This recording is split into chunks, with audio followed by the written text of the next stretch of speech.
Bom dia, queridos irmãos. Em qualquer encontro de pessoas, quando alguém fala, as pessoas que vêm ouvir, elas trazem honra. Então, sempre me senti honrado com as pessoas, com a presença das pessoas que me ouvem. Me sinto engrandecido e valorizado. Obrigado por estarem aqui. Que a graça de Cristo seja plena em nossos corações. O nosso estudo de hoje é sobre a Epístola de Paulo a Filemon. É uma pequena carta de poucos versículos que o apóstolo Paulo escreveu estando preso em Roma. É uma das chamadas cartas da prisão. O apóstolo Paulo estava preso, tudo indicava que ele ia ser solto, como realmente foi. E nesse período próximo já da sua libertação, ele escreveu essa carta pessoal. No Novo Testamento, nós encontramos a palavra carta ou epístola. Às vezes está traduzido como carta, às vezes está traduzido como epístola. Eu fui olhar como é que é na língua original. Na língua original, no grego, é sempre epístola. Então, não existe no grego carta de Paulo, é epístola. A palavra epístola quer dizer mandar sobre, enviar. Então, se eu faço um documento e eu não envio, não é epístola. Por exemplo, a Constituição brasileira é uma carta, mas não é uma epístola. A carta magna não é epístola. A epístola é quando eu escrevo e mando para você. Então, a ideia aqui é de uma mensagem que vai, é uma mensagem que é encaminhada. Isso é epístola. Nós usamos, como disse, o sinônimo carta, mas a ideia é de epístola. Por isso que o título da carta, o título do livro é a Epístola de Paulo a Filemon. Não é, hoje nós vamos estudar a carta de Filemon. Não é a carta de Filemon. Hoje nós vamos estudar o livro de Filemon. Não é o livro de Filemon. É uma epístola dirigida a Filemon. Isso faz diferença, porque quando você pega um documento, o título do documento vai te dar uma ideia e ajudar você a entender o documento. Se você pega alguma coisa escrita, acontece muito de pessoas na televisão estão falando, mas sobre o que ele está falando? Qual é o título? Simplesmente falar. Então, o título de um documento dá legitimidade e compreensão. A Epístola de Paulo a Filemon. Okay? Como aparece, aproveitando falar de outros livros da Bíblia, fala, livro de reis, não é livro de reis, é livro dos reis de Israel. Porque livro de reis inclui qualquer rei, não são reis, os reis e assim por diante. Pois bem, da outra vez, há vários anos, eu acho que quase uns 10 anos, eu fiz um estudo com os irmãos sobre essa epístola de Paulo a Filemon. Na época eu trouxe uma introdução que é publicada na Bíblia King James. Eu vou recordar aquela introdução e depois eu vou falar sobre o tema da epístola de Paulo a Filemon. O tema da epístola de Paulo a Filemon é reconciliação. Mas antes de tratar do tema da epístola de Paulo a Filemon, eu vou trazer aquela introdução para uma melhor compreensão. Aí eu não tenho a folha desse e da outra. São duas folhas, essa não. Aqui tem cópia também, as cópias foram distribuídas e algumas faltaram.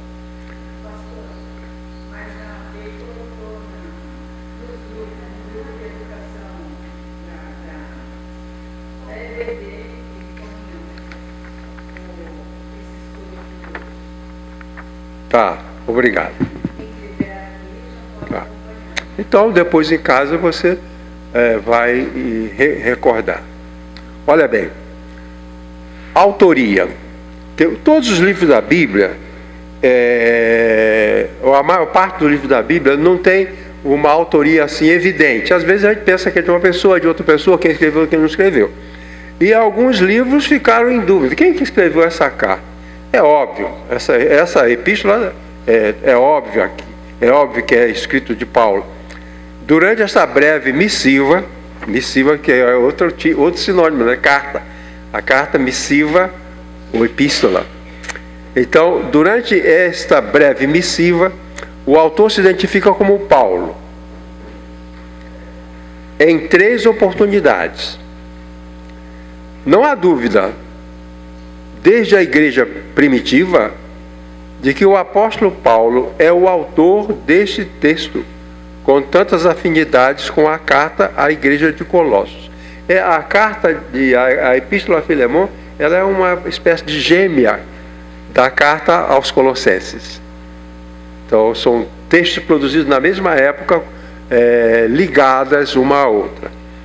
Então, a carta à igreja de Colossos tem uma afinidade com a epístola de Paulo a Filemon, especialmente quando comparamos os versos. Logo após a tradicional saudação, com ações de graças ao Senhor, pela fé e o amor fraternal, operante de Filemon, Paulo eleva uma prece a Deus, pedindo que Filemon cresça ainda mais na graça de Cristo, e chega então ao propósito da carta. Filemon, a palavra Filemon significa aquele que ama. Toda a palavra que vem na Bíblia começa com filo. Filósofo é amigo da sabedoria. Filemon, amigo das pessoas. Filemon, amigo das pessoas. Então, Filemon, amigo das pessoas, havia abraçado a fé cristã e demonstrado um testemunho notável na cidade, como tantos outros cidadãos de Colossos. Filemon era senhor de escravos, líder da igreja, cristão, respeitado na comunidade, mas ele tinha escravos, como os outros.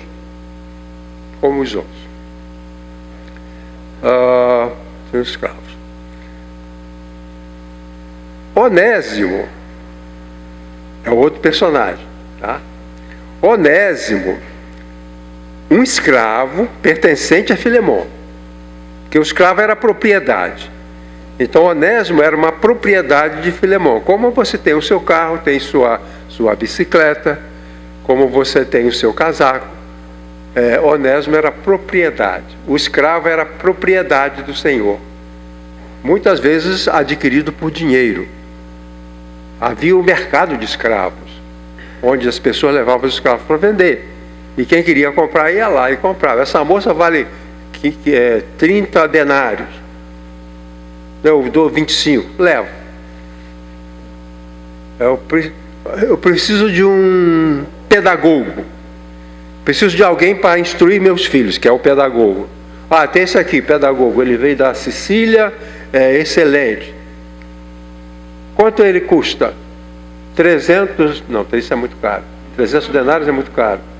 20 denários. 20 não, eu vou dar um pouco mais, ele é muito legal. Vou dar 25. Então, a relação de Filemon com o escravo era essa relação de propriedade. Mas não era somente Filemon que agia assim. Outras pessoas da igreja também tinham seus escravos. Elas também tinham adquirido. E o escravo era uma propriedade adquirida por dinheiro, geralmente por dinheiro. Bom, então Onésimo conseguiu fugir para a grande metrópole de Roma, onde acabou se encontrando com Paulo que lhe ministrou o Evangelho e o ajudou a receber a graça da salvação em Cristo. Fugido, foi para Roma e se converteu. É um escravo fugitivo crente. É um escravo fugitivo crente. Certo? Onésimo é enviado por Paulo de volta a seu senhor,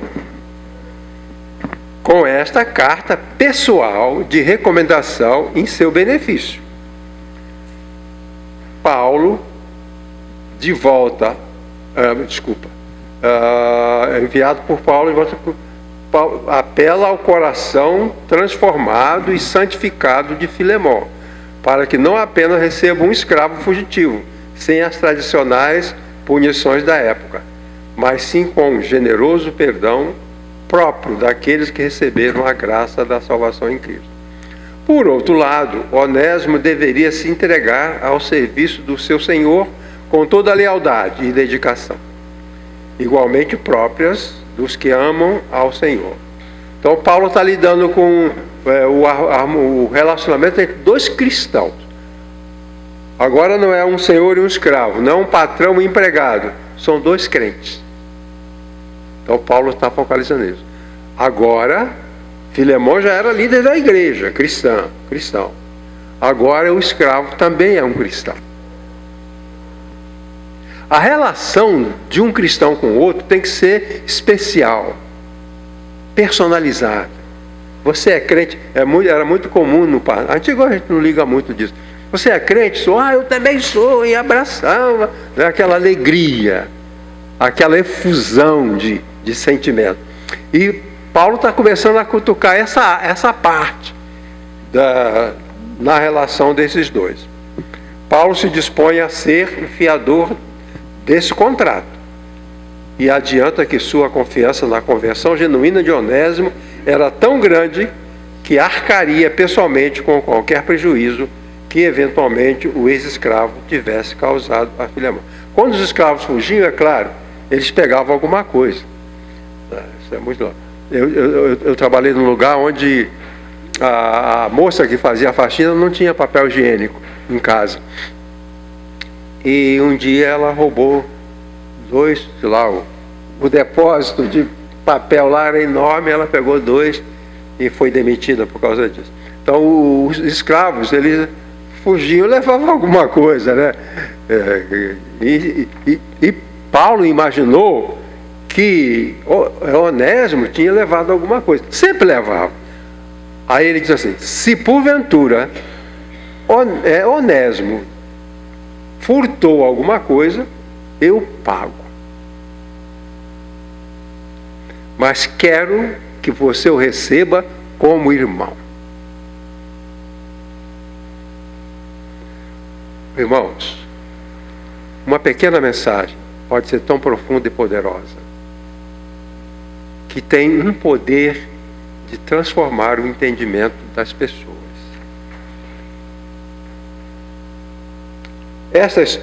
Bom, chega aqui. Bom, isso aqui é a introdução que eu apresentei há vários anos quando fiz esse estudo. Agora, hoje, eu quero tratar do tema e do propósito da carta. Qual é o tema? O tema da carta é reconciliação. É isso que nós vamos ver.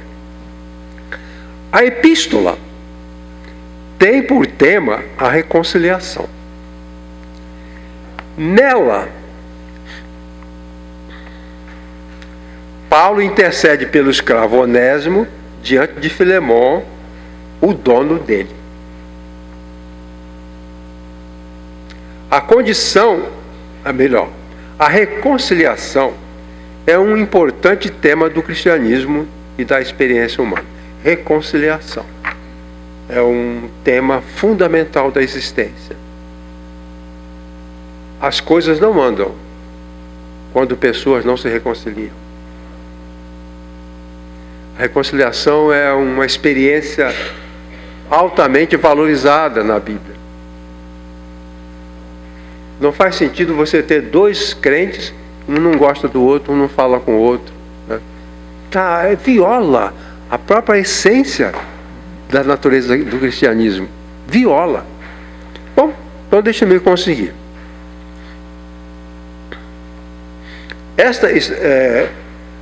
A reconciliação está presente na parábola do filho pródigo e das instruções de Jesus. Deixa eu só falar uma coisa.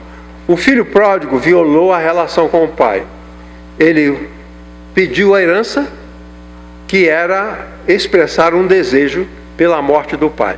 Quando um filho pedia a herança ao pai, ele queria que o pai morresse, porque a herança só era permitida quando o pai morresse. Se o pai está vivo e eu peço a herança, é porque eu quero que ele morra. E isso essa pedir a herança do pai era um crime. E a comunidade punia essa pessoa. Não era o pai que castigava esse filho que pediu a herança. Não era o pai. Era a comunidade.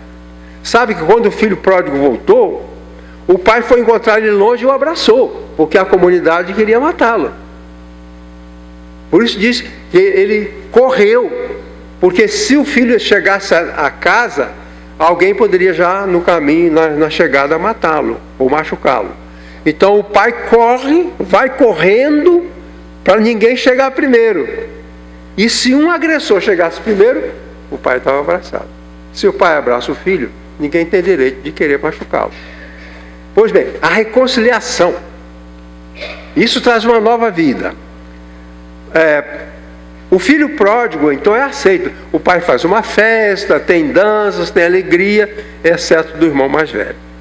Bom, em Mateus capítulo 5, falando sobre o Sermão do Monte, Jesus conta a seguinte história. Um homem devoto a Deus, ele cumpre a sua obrigação levando uma ovelha para apresentar como sacrifício. A ovelha jovenzinha, um cordeiro jovem, ele leva essa ovelha para sacrifício. O sacerdote estava lá no altar esperando, porque o dono da ovelha não podia sacrificar a ovelha, era o sacerdote que fazia isso. Mas ele tem que levar para o sacerdote fazer isso. Então ele vai levando essa ovelha, e o sacerdote está aqui para receber a ovelha, ele para entregar a ovelha, que era o culto, prestar no culto. Aí Jesus falou, ele se lembra de que tem uma pessoa chateada com ele. Ele se lembra que há um irmão contra ele. Aí diz assim, deixa a ovelha aí, vai se reconciliar com o seu irmão. Aí você vem e continua o culto. Você vem e continua o culto. Já falei para os irmãos que uma vez eu estava pregando aqui, um homem saiu com o celular na mão e ficou lá fora um bom tempo. Depois ele voltou. Aí no final ele falou, pastor, eu saí porque naquela hora eu precisava me reconciliar com a minha esposa, porque eu saí de casa brigado com ela. Ele interrompeu a adoração para praticar a reconciliação. A adoração e reconciliação combinam. Eu sempre fiquei pensando, falo para ele assim, eu li muito, estudei muito, aprendi muito, mas tem certas coisas que eu não entendo. Por exemplo, essa de adoração com rancor, louvor com ódio. No meu primeiro pastorado, eu precisei dissolver o coro, porque os irmãos cantavam no coro lindas canções, mas eles tinham raiva uns dos outros, tinha gente brigando, comprando. Alguns tinham ódio muito. Então era aquela coisa, eu falei, olha, esse coro está infelizmente desqualificado. Porque durante o culto o pastor estava pregando e eles estavam brigando. Entende? Então isso não faz sentido. Esse homem precisava deixar a ovelha para o culto. Primeiro vamos reconciliar. Aí você volta, reconciliou? Volta e apresenta o culto. Apresenta a sua ovelha. Por isso estou dizendo que a carta de Paulo a Filemon é um monumento. Uma coisa fantástica. Porque ele fala de uma reconciliação impossível. Não tem reconciliação do dono do escravo com o escravo que fugiu e roubou. Isso não tem reconciliação. Não tem como. Mas ali era possível. Há o elemento da conversão. Bom, prosseguindo. No primeiro século, havia no Império Romano cerca de 60 milhões de escravos. O mundo daquela época, o mundo civilizado, era todo do Império Romano. O Império Romano mandava em tudo. E nesse Império Romano havia cerca de 60 milhões de escravos. Esses eram formados por pessoas de variadas raças, tendo origem socioeconômica variada. Esses escravos eram constituídos de capturados de guerra, porque inicialmente os romanos, quando guerreavam, eles matavam uma população toda. Depois eles falaram, não vamos matar, a gente ganha a guerra e leva esse pessoal para vender como escravos. Então muitos escravos eram esses prisioneiros de guerra. Como aconteceu com Nabucodonosor, que levou os israelitas para lá, Daniel e os amigos dele eram escravos, levados, poderiam ter sido mortos.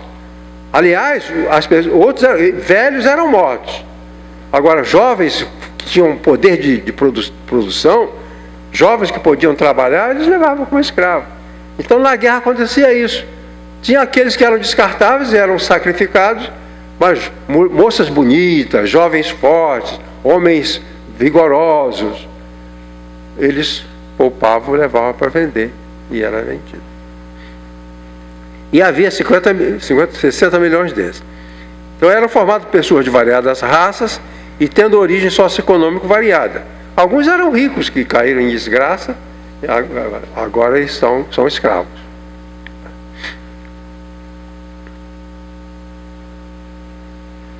Também era constituído de vítimas de sequestros. A pessoa era sequestrada e vendida como escrava. Pessoas que não pagavam as dívidas. A pessoa não pagava a dívida, ele era colocado como escravo e trabalhar para pagar a dívida. Então, muitos eram endividados. Se fosse fazer isso hoje, não ia ter prisão. Quando foram 70 milhões de inadimplentes. 70 milhões de inadimplentes. Mas naquele tempo não. Não pagou, paga. Pois bem, continuando. E crianças abandonadas eram criadas para serem colocadas no comércio de escravos. Os milhões de escravos eram a força da economia. Agricultores, construtores, artesãos, joalheiros e até artistas e pedagogos. Você sabe aquela história do bobo da corte, que tinha... era da corte, nas festas dos ricos, ele era para fazer palhaçada, para alegrar as pessoas, era um escravo. Então, o dono do palácio, ele quer um bobo para fazer graça. Então, ele ia lá no mercado de escravos. E falava, eu quero um cara engraçado aí que faça rir. Isso aqui tá bom, paga. Então, alguns escravos eram pessoas que eram escravos para fazer graça. Era o bobo da corte. Então, vários tipos de pessoas, vários tipos de indivíduos. Então, esses milhões eram joalheiros, artistas e, interessante, pedagogos. O pedagogo era uma função doméstica. Hoje, o pessoal faz o curso de pedagogia, tal, é uma coisa que tem um status, é um curso superior. No tempo antigo, o pedagogo a palavra pedagogo significa aquele que conduz a criança. Paidion é criança, ago é conduzir. Então, pedagogo é o condutor de criança. Então, havia escravos especializados em cuidar de crianças, ensinar, lavar o rosto, suar o nariz, falar direito, e obedecer, princípios de conduta. Então, alguns escravos eram pedagogos. Eram trazidos como escravos para instruir as crianças, para ensinar as crianças. Uma espécie de babá super especializado. Pois bem. Então o apóstolo Paulo foi bem sucedido. Aí é que está. Ele empreende uma tarefa de reconciliar um dono de escravos, que muitas vezes eram cruéis, um escravo fugido, que deve ter roubado, e Paulo quer fazer a reconciliação. Que ousadia! Eles eram irreconciliáveis de acordo com os padrões, com os recursos. Eles eram irreconciliáveis. E a tarefa de Paulo é promover a reconciliação. E ele foi bem sucedido. Ele conseguiu harmonizar um senhor de escravos com um escravo fugitivo, que ser um escravo fugitivo era cometer crime.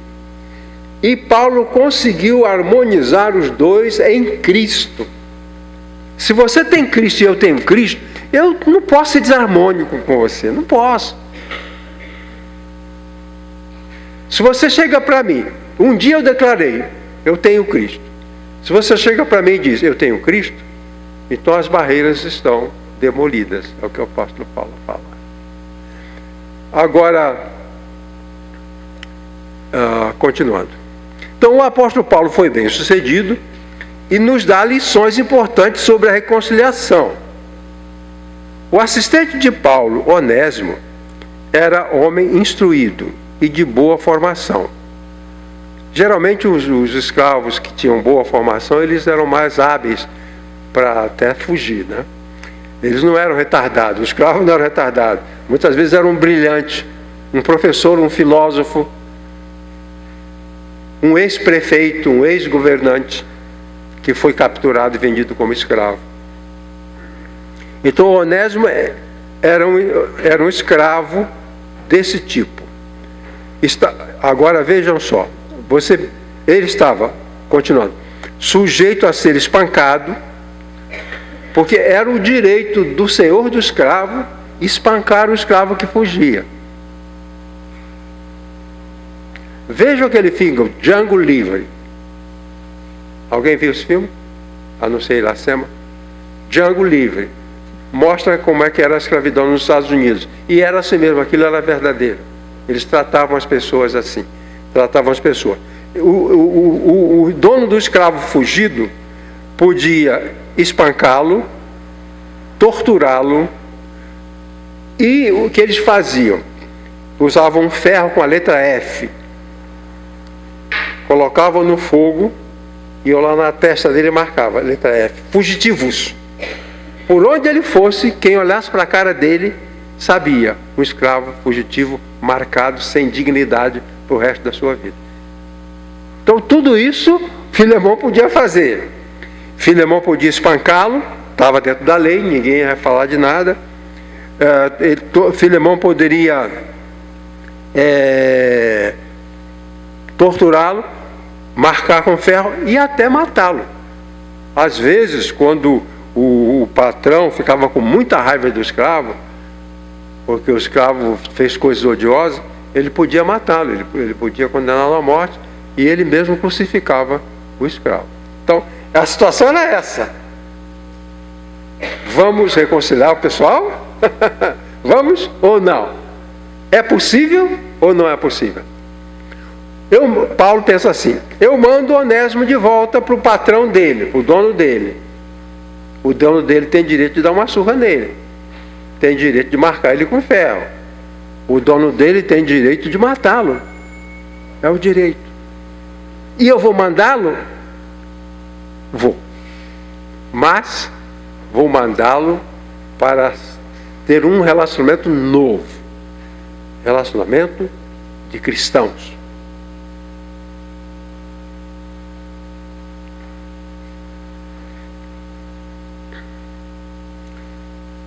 Eu falei que o Paulo teve sucesso. No segundo século da era cristã, surgiu um documento de um líder, aparece um documento de um líder cristão, em que ele menciona Onésimo como o bispo da igreja de Éfeso. Onésimo era um homem inteligente, capaz, e ele cresceu na fé cristã. Ele foi para a igreja, estudou, aprendeu, cresceu. E no final, a função social dele não era de um escravo fugitivo, mas de um cristão esclarecido, que pode ser o bispo da maior igreja da Ásia Menor.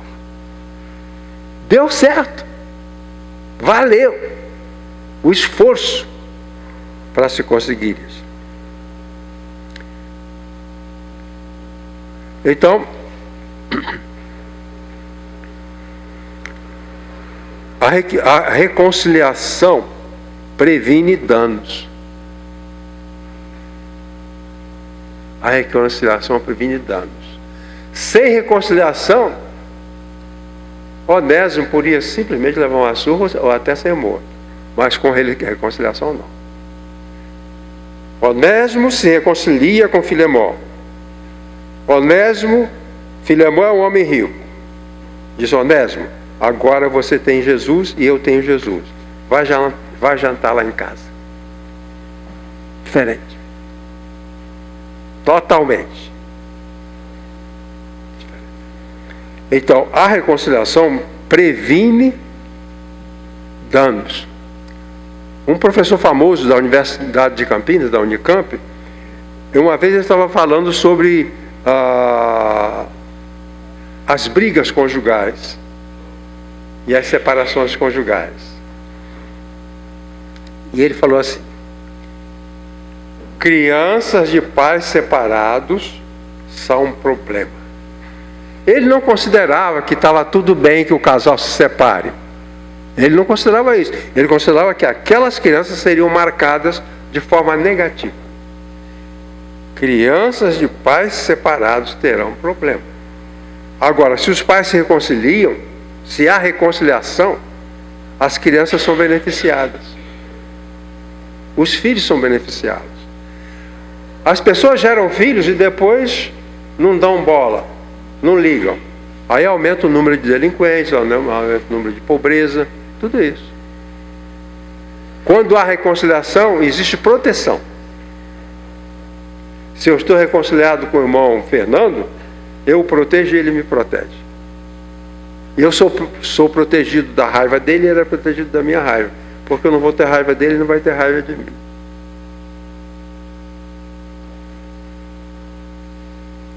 Bom. Item 2. A reconciliação somente é possível como resultado de transformações no comportamento. Não como escravo. Não como escravo. Antes, mais do que escravo, como irmão amado. Filemão é solicitado a mudar o comportamento no modo de tratar os escravos. Logo que eu fui ordenado pastor, comecei a me preocupar, sempre me preocupei mais, eu comecei a atender litígios, pessoas em briga, e muitos casais que estavam se odiando, marido e mulher estavam se odiando. E alguns não mudavam a postura. Por exemplo, a mulher está desgostosa com o marido porque ele passa o fim de semana no bar. Se eles mudaram o seu comportamento, a reconciliação é possível. Mas se ele continua no bar e ele não quer mudar, a reconciliação é impossível. Billy Graham fala daquele homem que a mulher tinha problema com ele, não gostava dele, porque fim de semana ele ia pescar, trazia o material de pesca, jogava na sala, a bota suja de lama, e ela brigava com ele brigava com ela. Mas um dia ele falou para ela: não vou mais pescar, aos domingos eu vou com você para a igreja.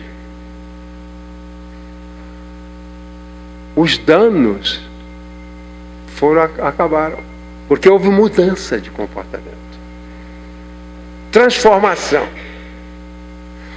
Paulo sabia que se Filemão não mudasse a cabeça dele e passasse a ver o outro como irmão, não tinha saída. Mas, se Filemão pudesse mudar o seu entendimento e mudar o seu modo de tratar, quer dizer, mudança de comportamento,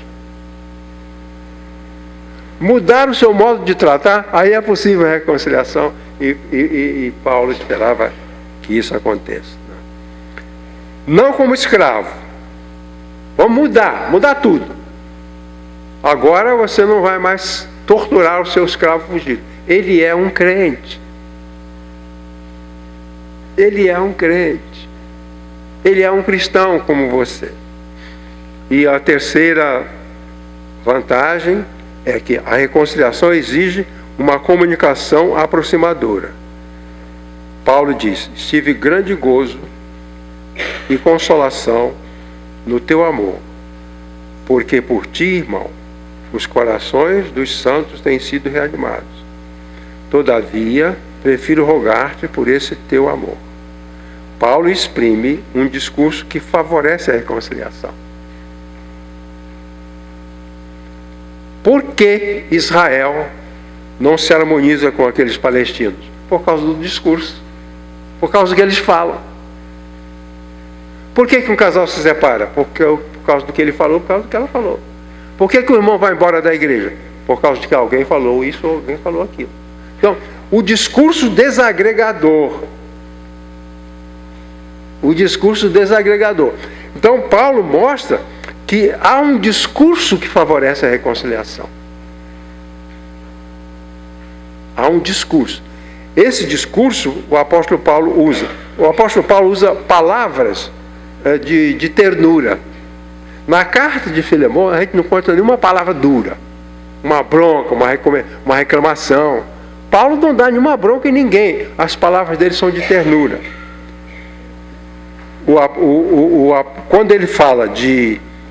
Quando Paulo fala de Filemão, ele fala: porque por ti, irmão, os corações dos santos têm sido reanimados. Paulo realça o lado bom. Ele realça o lado bom. É muito comum na família, nas igrejas, nós martelarmos no erro, no lado errado. Paulo esquece isso.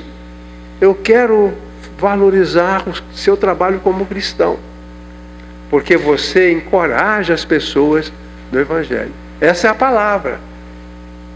Nenhuma reclamação, nenhuma repreensão. E quanto a Onésimo, ele diz assim: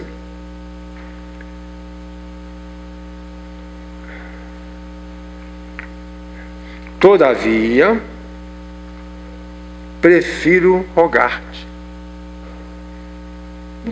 Não é um mandão brigando. Eu peço por esse teu amor. Na reconciliação, o amor tem um papel fundamental. São dois elementos fundamentais da convivência humana. Paulo apela para o amor, porque a Bíblia diz que o amor suplanta a justiça. Se Filemão desse uma surra em Onésimo, estava dentro da lei, era justo. Muitas vezes nós fazemos coisas que são permitidas, são aceitáveis, mas que não ajudam nos relacionamentos. Não ajudam nos relacionamentos. E ele então, ele diz assim: prefiro então pedir pelo amor, não pela justiça, não pelos direitos. Você tem direito até de crucificar o Onésimo, mas não estou pedindo pelos seus direitos. Estou apelando ao seu coração. Estou apelando ao seu amor. Então, o amor ultrapassa, a graça sobrepuja. Isso aqui, irmãos, qualquer pessoa que lesse isso aqui fala: não, isso não é possível. Esse Filemão não é assim, não dá para ser. Ele é acostumado a bater nos escravos, é acostumado a cobrar duramente. A gente parece que não vai funcionar. Mas funcionou. Por quê? Por causa do discurso O que danifica os seres humanos, os relacionamentos, são as coisas ditas. Uma das preocupações dos escritores do Velho Testamento é sobre o falar. Senhor, põe uma trava nos meus lábios. Põe uma trava na minha língua. Disciplina. E Paulo exprime a palavra em relação a Onésimo. Vejam só, o qual outrora te foi inútil, mas agora a ti e a mim é muito útil. Eu te torno a enviar a ele que é o meu próprio coração. Paulo usa uma palavra de ternura. Ele diz: Timóteo, Onésimo está comigo, está me ajudando, está me socorrendo. Ele Onésimo era escravo, né? Ele sabia cuidar de Paulo, então cuidava de Paulo. E Paulo fala na carta a Filemão e diz: olha, o seu escravo está me ajudando, ele está trabalhando para mim. Ele está me ajudando. Ele é muito útil. Agora, para você, ele foi útil e fugiu é inútil. Mas para mim ele é útil. Então você não vai receber Onésimo, vai receber o meu coração. Onésimo é o portador da minha simpatia. E Paulo fala para Filemão: receba Onésimo, ele é o meu coração. Receba o meu coração. Então, diante dessas palavras, Filemão, o senhor do escravo, desmonta. E aí, Paulo escreve essa carta e escreve uma carta para a igreja. Então, Filemão é o líder da igreja. Onésimo não era da igreja, os escravos eram deixados de lado. Nos Estados Unidos, os brancos, donos de escravos, não levavam os escravos para a igreja e não evangelizavam os escravos. Alguns até faziam isso, mas o escravo não podia participar do culto. Construíam lá um barraco, se quer se reunir, se reúnam lá. Nem os hinos do inário eles cantavam. Eles inventaram o negro spirituals, que eram os cânticos dos negros cantados do coração. Sou eu precisando de oração, ou eu terei um sapato no céu, né? Porque eles não tinham sapato, os donos deles tinham sapatos, e os escravos não tinham sapatos, e eles diziam: quando a gente for para o céu, Deus vai dar um sapato para a gente. Então, esse discurso de Paulo agora, ele mobiliza tudo. Filemão, Onésimo é teu escravo. Eu estou dizendo a ele que ele tem que assumir a condição dele de escravo. Mas ele é o meu coração. A gente não machuca o coração de um amigo.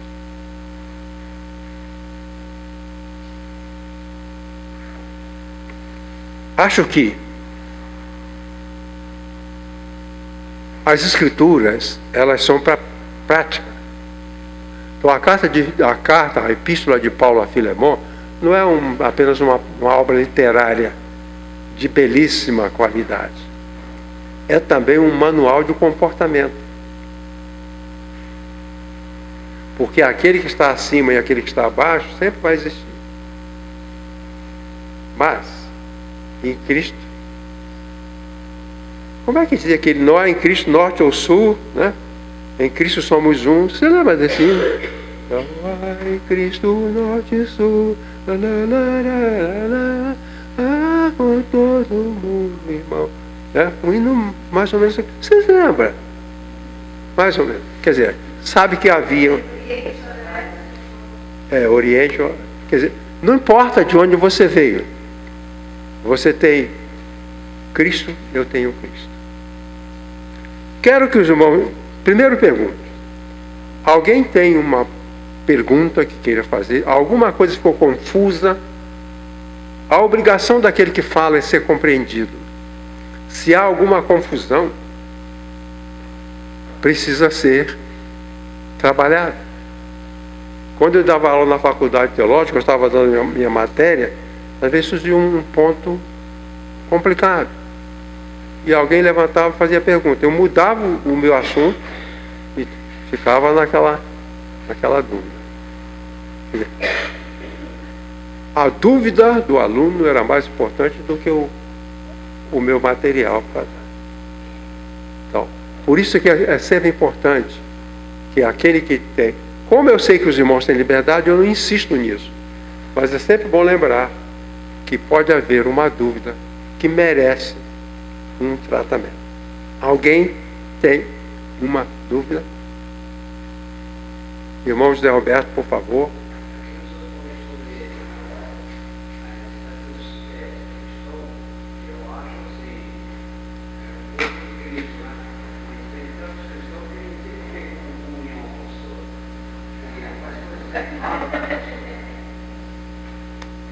Não, mas isso aí é o fracasso.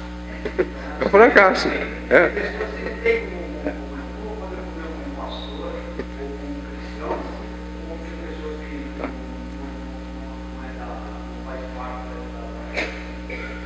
Jesus não falou que você ia conseguir sempre. Se você conseguiu, teve vitória. Se não conseguiu, fracassou. Mas o que vai se fazer, né? Como acontece nos casamentos. O que não é correto é jogar para o alto sem trabalhar. O que Jesus quer é que a gente trabalhe.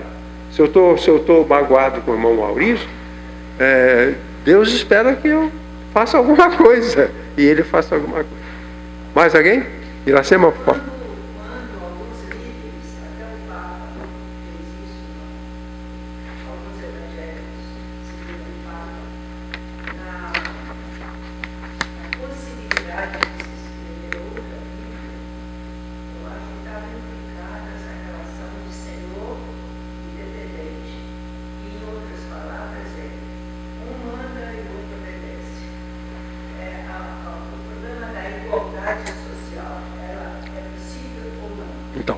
Você tem que ter um parâmetro de igualdade. O parâmetro de igualdade não é que o irmão Edson tenha uma Porsche e eu tenha um Fusca. Esse não é o parâmetro. O parâmetro é que ele tem Jesus e eu tenho Jesus.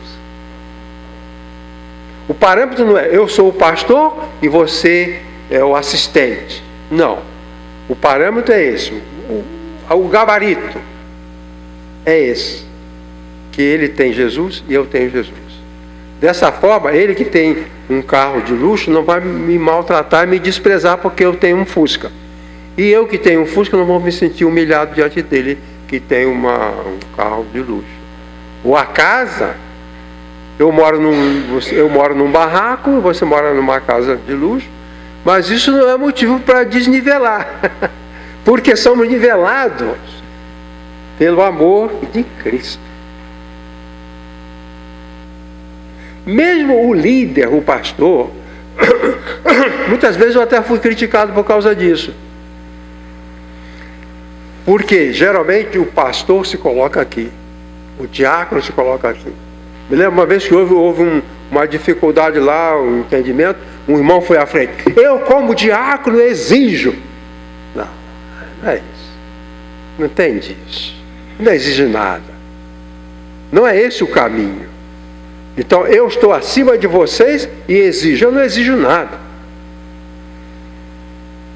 Por quê? Porque o parâmetro da convivência cristã é o amor. Você tem um amor no seu coração que foi dado por Jesus, quando você aceitou. Esse mesmo amor está no meu coração porque eu também aceitei Jesus. Então, Paulo apela para isso, e deu certo. Onésimo vai voltar. Paulo pretende a Colossos, porque no final ele diz, prepara a pousada que eu devo estar aí. Logo que for solto daqui eu vou a Colossos. E pediu a Filemão para preparar a pousada. Então, o sucesso foi total. Filemão não está com raiva de Paulo, não está com raiva de Onésimo. Onésimo não está fechando a cara para Filemão, Filemão não está fechando a cara para Paulo. É isso, irmãos. É isso.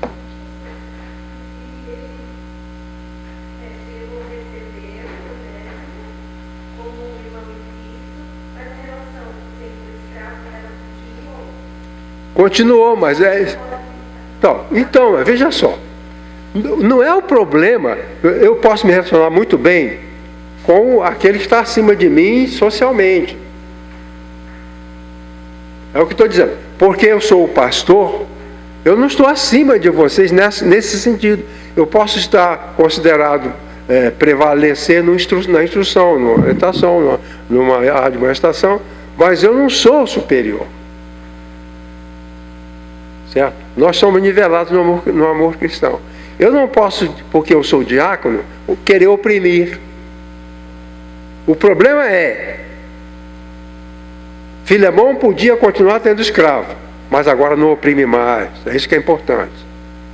O que era o problema era a opressão. O problema era a opressão.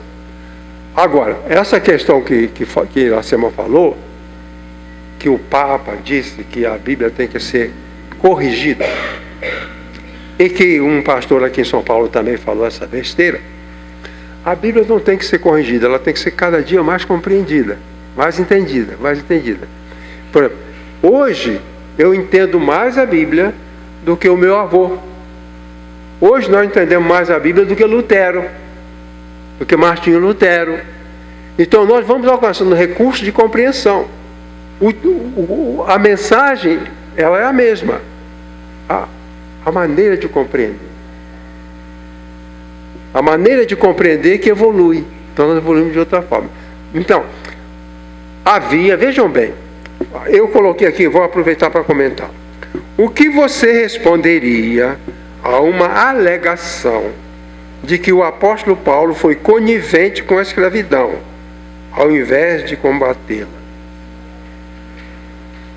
Então, pessoas que falam, não, aqui está errado, Paulo estava errado. Porque não, ele não estava errado. Por quê? Não havia como combater a escravidão. Eram 60 milhões. Era a força de trabalho. Era a força da educação. Era a força da educação. Muitos professores ilustres eram escravos. Educadores de crianças eram escravos. Se Paulo propusesse o fim da escravidão, todas as pessoas que ajudavam as famílias iriam embora. Seria o caos. Seria o caos. Se aqueles 60 milhões fossem... Qual é o problema? O negro isso, o negro aquilo. O problema é que quando a princesa Isabel decretou o fim da escravidão, não decretou o fim da miséria. Então, agora eu não sou escravo, mas eu não tenho comida, eu não tenho bebida. Então Paulo não queria isso. Ele talvez soubesse que no decorrer dos séculos as pessoas iriam entender, e de coração, do seu próprio coração. Não precisava acabar a escravidão, o que precisava era o acolhimento do outro, o respeito do outro e a aceitação do outro, e não oprimir. E o problema é assim, se eu tenho um escravo e eu oprimo, isso Paulo não concordou. Mas se eu tenho um escravo e ele come comigo na minha mesa e eu trato com respeito, chamo de irmão, eu o abraço, ele gosta de mim, eu gosto dele, isso não tem problema. Não teria problema. Eu trabalhei em algumas empresas onde os empregados tinham ódio do chefe, ódio do patrão. Esse que era o problema. O problema não é ele ser o empregado e o outro ser o patrão. O problema é eles odiarem. O chefe está ali, meu querido Fernando. O problema é isso. É você ser oprimido por um chefe, oprimido por um diretor. Esse que é o problema. Você não é escravo, ele não é seu senhor, mas ele oprime você. Essa que é a escravidão. Então, o apóstolo Paulo era um homem inteligente. Paulo não veio para bagunçar. Ele veio para ordenar. Então, essa carta, as cartas de Paulo, a carta de Paulo, a epístola de Paulo a Filemão, era para ser lida também na igreja. Paulo mandava a carta porque Paulo mandou Onésimo e Tíquico para levar 2 cartas. A carta para a igreja de Colossos e uma carta particular para o dono do escravo. E os 2, Onésimo, escravo fugido, e Tíquico, colaborador de Paulo, eles viajam de Roma para Colossos. E lá eles entregam a carta aos Colossenses, à igreja, e entregam uma carta a Filemon. Mas Filemon, como líder, precisava compartilhar aquela carta, porque ele era o líder. Se eu recebo uma carta aqui que tem a ver comigo, com o meu comportamento, com vocês, eu tenho que compartilhar com vocês. É o líder, o pai compartilhar com os filhos os problemas, com a esposa os problemas. Então, a carta, a epístola a Filemon foi também uma epístola à igreja de Colossos. E o que o apóstolo Paulo esperava é que houvesse reconciliação, que há um jeito de reconciliação. O dono do escravo, ele não era cristão se ele oprimisse o escravo. E tem isso. Às vezes acontece isso, você tem um chefe incrédulo que trata você bem. E você tem um incrédulo, tem um chefe crente que trata você mal. Na nossa igreja, o pastor anterior, um dos pastores anteriores, ele fez uma cena, isso nunca me saiu da cabeça. Tínhamos um colaborador na igreja, irmão Lino. Lino tinha epilepsia. Uma vez ele pregava, mas ele teve uma crise no pulmão. Mas era de um grande coração e um bom batalhador, um bom trabalhador. Estavam tendo lá uma reunião na igreja, não sei se era para ver o patrimônio, a parte do templo. E esse irmão Lino estava lá cooperando com o pastor que estava supervisionando aquele trabalho. Aí o pastor chamou o irmão Lino e falou: Lino, vai lá no banco e pega essa importância. Vai rápido. O irmão Lino saiu com o cheque na mão e foi para o banco. Demorou. E o pastor foi ficando com raiva. Finalmente, o irmão Lino chegou. Lino, você é um irresponsável. As pessoas estão aqui esperando o pagamento, e você vai no banco, e você chega, que hora? O que você estava fazendo? E o Lino humildemente falou: pastor, foi o seguinte, eu encontrei uma pessoa que queria explicação sobre o evangelho. Eu estava evangelizando uma pessoa. Você não tinha que evangelizar ninguém, coisa nenhuma. Eu te mandei ir lá e trazer esse dinheiro, você tinha que ter feito. Isso é opressão. Eu acho que Filemão fazia desse jeito, mas agora não. Eu não posso maltratar aquele por quem Cristo morreu. Paulo falou isso. Cristo morreu por mim, morreu por você. Como é que eu vou maltratar você se Cristo morreu por você? Como é que eu vou desprezar você se Cristo morreu por você? Eu sou melhor do que Cristo para desprezar aquele que ele acolheu?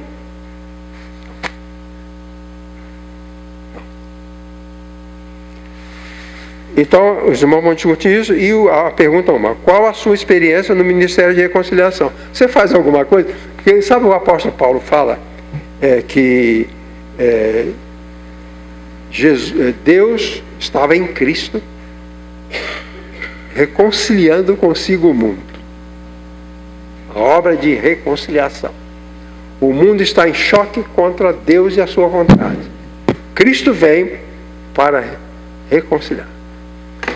Deus estava em Cristo reconciliando consigo o mundo, não lhes imputando os pecados, não jogando na cara de ninguém. E Ele nos deu o ministério da reconciliação. Deus está reconciliando o mundo e nós fazemos parte desse ministério divino. E Ele disse: Ele nos deu a palavra da reconciliação. É essa palavra, a palavra que Paulo usou. Paulo teve um sucesso incrível, uma situação praticamente insolúvel, e deu bom resultado. O escravo foi para a igreja, foi bem tratado, aprendeu o evangelho, cresceu, era inteligente, e terminou bispo da igreja de Éfeso. Maravilhoso. Deus te abençoe.